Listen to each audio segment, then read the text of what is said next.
दोस्तों, स्वागत है आपका हमारे चैनल पर। मेरी उम्र 30 साल है। मेरा नाम सुजाता है।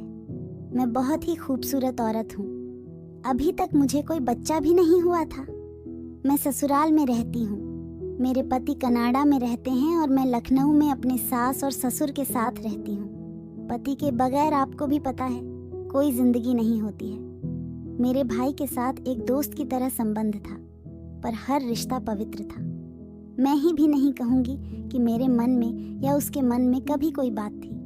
हम भाई बहन ही थे और एक अच्छे दोस्त थे, और समय का पहिया घूमा, मेरी शादी हो गई। मैं ससुराल आ गई। ऐसा नहीं कि मेरे पति मुझे प्यार नहीं करते हैं, वह मुझे प्यार करते हैं। मेरा वीज़ा नहीं होने की वजह से मैं कनाडा नहीं जा पाई। जैसे ही वीज़ा बन जाएगा मैं वहीं चली जाऊंगी। जिंदगी बहुत छोटी होती है दोस्तों। छोटी जिंदगी में समय पर सब कुछ हो जाना चाहिए।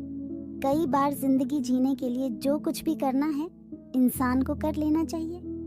क्या पता कब ऐसा कुछ हो जाएगी, जिंदगी ही नहीं रहे। चलिए दोस्तों, मैं सीधे अपनी कहानी पर आता हूँ। एक दिन मेरे साथ ससुर दोनों एक रिश्तेदार के यहाँ शादी में गए थे। मैं घर पर अकेले ही थी। उसी दिन मेरे भाई का रेलवे स्टेशन से फोन आया, दीदी मैं लखनऊ स्टेशन पहुंच गया हूँ, मैं घर आ रहा हूँ।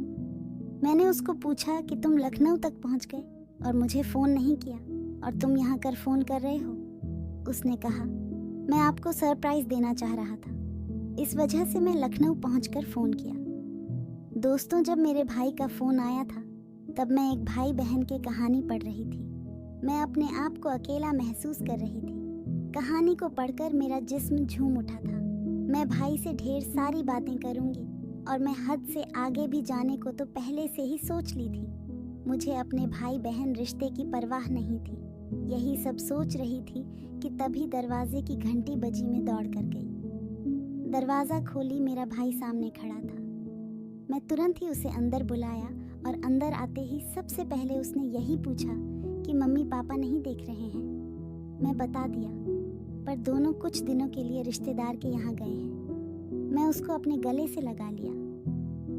उसका भी मिजाज बदले बदले से लग रहे थे। मुझे लगा कि शायद आज काम बन जाएगा। दोस्तों, अगर इसका अगला भाग चाहिए तो कमेंट में बताएं।